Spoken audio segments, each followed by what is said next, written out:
అందరికీ నమస్కారం. APDSC 7th class social studies Mughal సామ్రాజ్యం. భారతదేశంలో మొఘల్ సామ్రాజ్య చరిత్ర క్రీస్తు శకం 1526 నుంచి 1857 వరకు కొనసాగింది. మొఘల్ సామ్రాజ్యం అనే టాపిక్ వెరీ ఇంపార్టెంట్ అండి. రీసెంట్గా జరిగిన టెట్ ఎగ్జామ్లో ఒక్కొక్క పేపర్లో నుంచి మొఘల్ సామ్రాజ్యం నుంచి ఒక బిట్ అనేది కంపల్సరీగా రావడం జరిగింది. టెట్లో మనకి ఏ బిట్స్ వచ్చినాయి అనేది కూడా ఈ వీడియోలో మనం డిస్కస్ చేద్దాం. వీడియో చివరి వరకు చూడండి, ఎక్కడ స్కిప్ చేయకండి. మీరు ఇంపార్టెంట్ బిట్స్ అనేవి ఈ వీడియోలో కంపల్సరీగా చూస్తారు. అలాగే వీడియోలోకి వెళ్ళే ముందు ప్లీజ్ లైక్ మీ. బాబర్ 1526 నుంచి 1530. ఢిల్లీ సుల్తాన్లో చివరి పాలకుడైన ఇబ్రహీం లోడీని క్రీస్తు శకం 1526లో జరిగిన మొదటి పానిపట్టు యుద్ధంలో ఓడించి బాబర్ మొఘల్ సామ్రాజ్యాన్ని స్థాపించాడు. క్రీస్తు శకం 1530లో బాబర్ మరణించాడు. బాబర్ అనే పర్షియా పదానికి పెద్ద పులి అని అర్థము. నెక్స్ట్ అండి, హుమాయూన్ 1530 నుండి 1540 మరియు 1555 నుంచి 1556. నెక్స్ట్ హుమాయూన్ 1530 నుంచి 1540 మరియు 1555 నుండి 1556. బాబర్ కుమారుడు, రెండవ పాలకుడు. హుమాయూన్ అంటే అదృష్టవంతుడు అని అర్థం, కానీ దురదృష్టవంతుడిగా పిలువబడ్డాడు. షేర్ షా సూర్ 1539లో చౌసా యుద్ధంలో మరియు 1540లో కానోజ్ యుద్ధంలో హుమాయూన్ను ఓడించి ఇరాన్కు తరిమివేశాడు. ఇరాన్లో షాఫావిద్ షా సహాయంతో హుమాయూన్ ఢిల్లీని 1555లో తిరిగి స్వాధీనం చేసుకున్నాడు. 1556లో హుమాయూన్ మరణించాడు. నెక్స్ట్ 1545లో పిరంగి పేలుడు కారణంగా షేర్ షా మరణించాడు. అసలు పేరు ఫరీద్ ఢిల్లీలో షూర్ రాజవంశాన్ని స్థాపించాడు. ఇతని వారసులు అసమర్థులు కానుక హుమాయూన్ 1555లో ఢిల్లీని స్వాధీనం చేసుకున్నాడు. నెక్స్ట్ అక్బర్ 1556 నుంచి 1605. హుమాయూన్ చనిపోయే నాటికి అక్బర్ వయసు 13 సంవత్సరాలు కనుక బైరం ఖాన్ పరిపాలన వ్యవహారాలు చూశాడు. బెంగాల్ ప్రధానమంత్రి అయిన హేము ఢిల్లీని స్వాధీనం చేసుకోవాలనుకున్నాడు. 1556లో జరిగిన రెండవ పానిపట్టు యుద్ధంలో అక్బర్ హేముని ఓడించాడు. జైపూర్ యువరాణి అయిన జోధాబాయిని అక్బర్ వివాహం చేసుకున్నాడు. అక్బర్ రాజపుత్రులను ఉన్నత పదవుల్లో నియమించాడు. మేవాడ్ పాలకుడు మహారాణా ప్రతాప్ తన జీవిత కాలంలో అక్బర్ అధికారాన్ని అంగీకరించకుండా పోరాటం సాగించాడు. సిసోడియా రాజవంశస్థులు కూడా మొఘలులు అధికారాన్ని అంగీకరించలేదు. నెక్స్ట్ జహంగీర్ అక్బర్ వారసుడు సలీం. జహంగీర్ ప్రపంచ విజేత అనే బిరుదుతో సింహాసనాన్ని అధిష్ఠించాడు. ఈయనకు పక్షులంటే అమితమైన ప్రేమ. గొప్ప చిత్రకారుడు. ఇతను అనారోగ్యానికి గురికావడంతో భార్య నూర్జహాన్ పరిపాలన వ్యవహారాలు చూసుకునేది. షాజహాన్ ఇతను జహంగీర్ కుమారుడు. ఇతన్ని ఖుర్రామ్ అని కూడా పిలుస్తారు.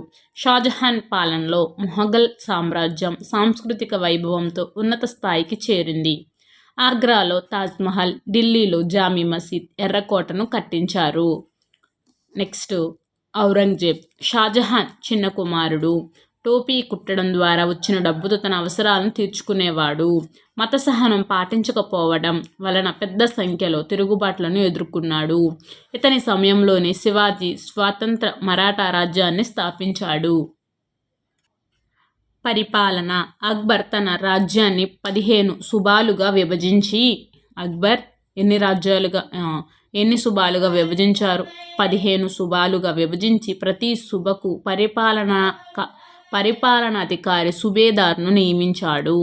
సుబాలను సర్కార్లను పరగణాలుగా విభజించాడు.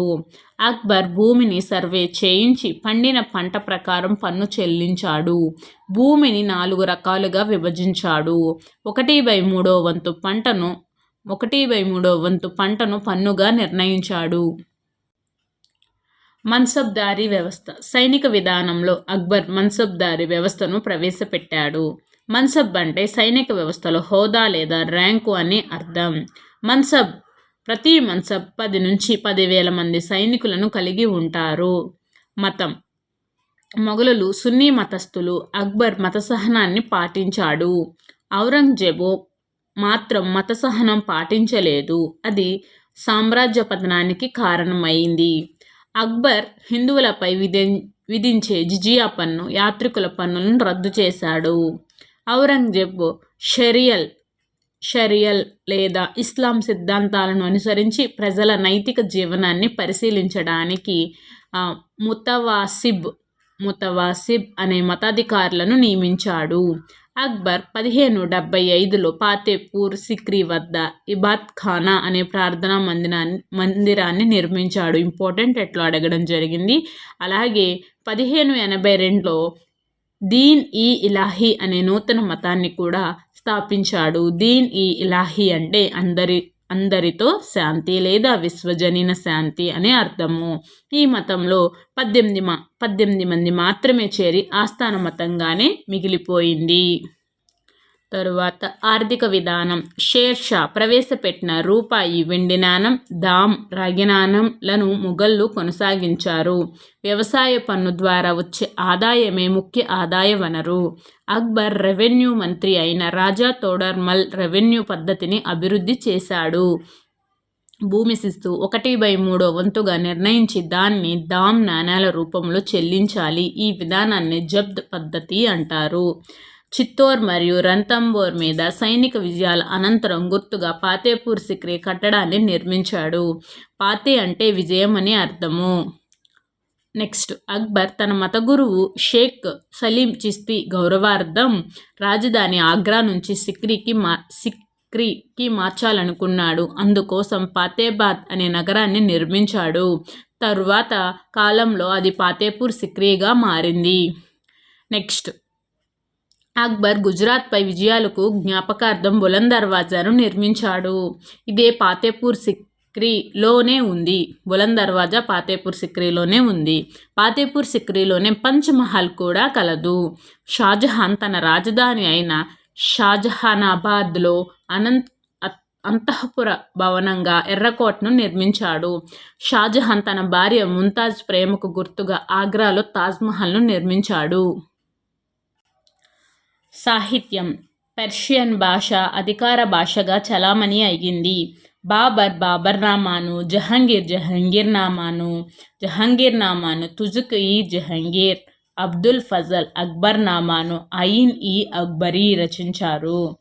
షాజహాన్ కొడుకు దారాషుకో భగవద్గీత, మహాభారత కథలను పర్షియన్ భాషలోకి అనువదించాడు. తులసీదాస్ రామాయణాన్ని రామచరిత్రమానస్ అనే పేరుతో హిందీలో రచించాడు. మొఘళ్ళు కాలంలోని మినియేచర్ అంటే సూక్ష్మ చిత్రకళ ప్రారంభమైంది. జహంగీర్ పోషణలో చిత్రకళ అత్యున్నత స్థాయికి చేరింది. బాబర్, హుమాయూన్, అక్బర్ సంగీతాన్ని ప్రోత్సహించారు. ఔరంగజేబు సంగీత కార్యక్రమాలను నిషేధించాడు.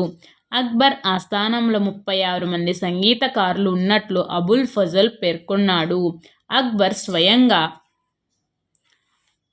స్వయంగా నగారాని వాయించేవాడు. Very important. ఇది కూడా టెట్లో అడగడం జరిగింది. అక్బర్ ఆస్థానంలో 36 మంది సంగీతకారులు ఉన్నట్లు అబుల్ ఫజల్ పేర్కొన్నారు. అక్బర్ స్వయంగా నగారాను వాయించేవారు. అలాగే 1526లో బాబర్తో మొదలై 1857లో బహదూర్ షా II మొఘల్ సామ్రాజ్యం పతనమైంది. నెక్స్ట్, శివాజీ మహారాష్ట్ర రాజ్యం. మరాఠా రాజ్య స్థాపకుడు శివాజీ. మరాఠా వీరులతోనూ మావళి అనే కొండజాతి ప్రజలతో సైన్యాన్ని నిర్మించాడు. శివాజీ తండ్రి షాజీ బీజాపూర్ సుల్తాన్ అయిన మహమ్మద్ ఆదిల్ షా దగ్గర ఉన్నత పదవిలో ఉండేవాడు.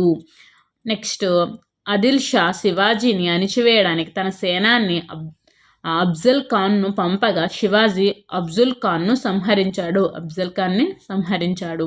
ఔరంగజేబు శివాజీని అణిచివేయడానికి తన సేనాని తన సేనాని షయిస్త్ ఖాన్ను పంపగా శివాజీ అతనిని ఓడించాడు. ఔరంగజేబ్ రాజా జైసింగ్ నాయకత్వంలో పెద్ద సైన్యాన్ని శివాజీ మీదకు పంపి శివాజీని ఓడించాడు. శివాజీని ఆగ్రా కోటలో బంధించాడు. కానీ శివాజీ తెలివిగా తప్పించుకున్నాడు. రాయ్గఢ్లోని శివాజీకి ఛత్రపతి అనే బిరుదుతో పట్టాభిషిక్తుడైనాడు. మరాఠా రాజుగా ఎంతో గొప్ప పాలన అందించాడు. ప్లీజ్ లైక్ చేయండి. అలాగే దీనికి సంబంధించిన బహుళైచ్ఛిక ప్రశ్నలు ఇప్పుడు డిస్కస్ చేద్దాం. మొఘల్ చక్రవర్తులు ఎవరి పాలనా కాలాన్ని స్వర్ణయుగంగా పేర్కొంటారు? షాజహాన్. నెక్స్ట్, మొఘల్ చక్రవర్తులు ఎవరిని దురదృష్టవంతులుగా పేర్కొంటారు? హుమాయూన్.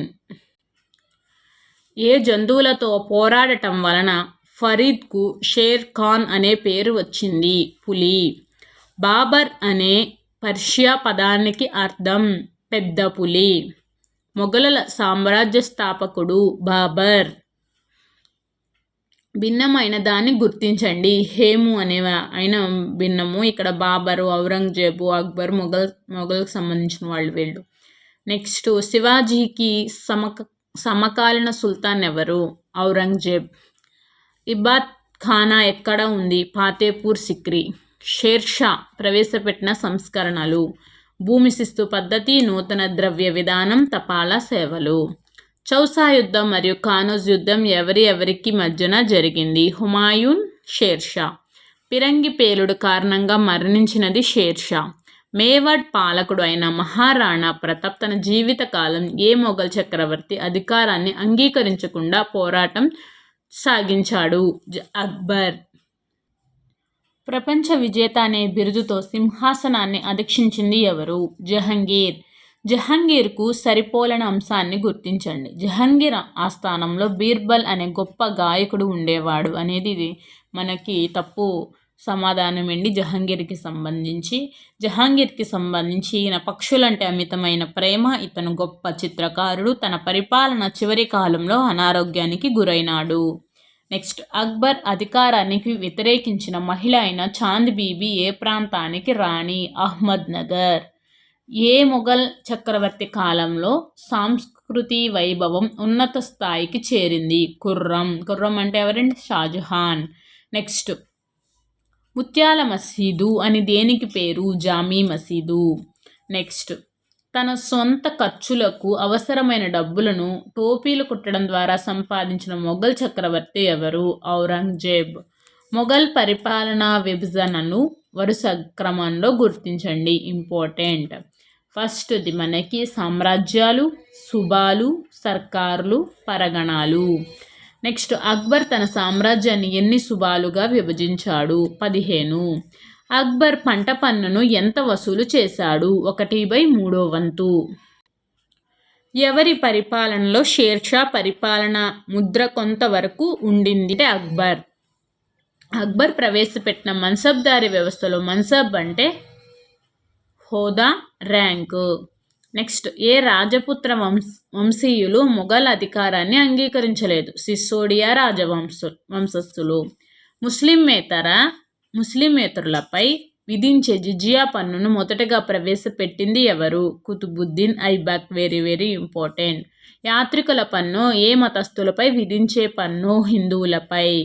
నెక్స్ట్, అక్బర్ ఏ సంవత్సరంలో దీన్ ఈ ఇలాహీ అనే మతాన్ని స్థాపించాడు? 1582. నెక్స్ట్, రూపాయి అనే వెండి నాణాన్ని, ధామ్ అనే రాగి నాణాన్ని ఎవరు ప్రవేశపెట్టారు? షేర్షా. బులంద్ దర్వాజాను ఏ విజయం జ్ఞాపకార్థంగా అక్బర్ నిర్మించారు? గుజరాత్పై విజయం. నెక్స్ట్, మొఘల్ చక్రవర్తుల్లో నిరక్షరాస్యుడు ఎవరు? అక్బర్. నెక్స్ట్, షాజహాన్ కాలం నాటి కట్టడం కానిది? బులంద్ దర్వాజా షాజహాన్ కాలం నాటిది కాదు. షాజహాన్ కాలం నాటిది తాజ్మహల్, ఎర్రకోట, జామియా మసీదు. ఇంజనీర్ రాజుగా పిలువబడ్డ మొఘల్ చక్రవర్తి షాజహాన్. ఉస్తాద్ ఖలీల్ ఈషా ఎవరు? శిల్పి. మహారాష్ట్ర సామ్రాజ్య పితామహుడు శివాజీ. క్రింది వాటిలో సరికానిది గుర్తించండి. అక్బర్నామా అనేది మనకి సరికాని సమాధానం. సరి అయినవి బాబర్నామా, జహంగీర్నామా, తులసీదాస్ రామచరిత్ర మానస్. క్రింది వాటిలో సరైన వాక్యాన్ని గుర్తించండి. బాబర్ హుమాయూన్ సంగీతాన్ని ప్రోత్సహించారు. ఔరంగజేబ్ అన్ని సంగీత కార్యక్రమాలను నిషేధించాడు. పెర్షియన్ భాష మొఘలుల అధికారిక భాషగా చలామణి అయ్యింది. వీడియో చివరి వరకు చూసినందుకు ధన్యవాదాలండి. Thank you so much. అలాగే ఈ 7th క్లాస్ సోషల్కి సంబంధించిన ప్రతి వీడియో కూడా నేను సోషల్ స్టడీస్ చెప్పడం జరిగింది. దానికి సంబంధించిన లింక్ అనేది డిస్క్రిప్షన్లో పెడతాను, ప్రతి ఒక్కరు చూడండి. అలాగే 6th క్లాస్ సోషల్ కూడా కంప్లీట్ అయిపోయిందండి. అలాగే 8th class short videos, maths short videos చెప్పుకోవడం జరుగుతుంది. అవి కూడా ప్రతి ఒక్కరు చూడండి. అన్నీ ఫ్రీ వీడియోస్ అండి. Thank you so much.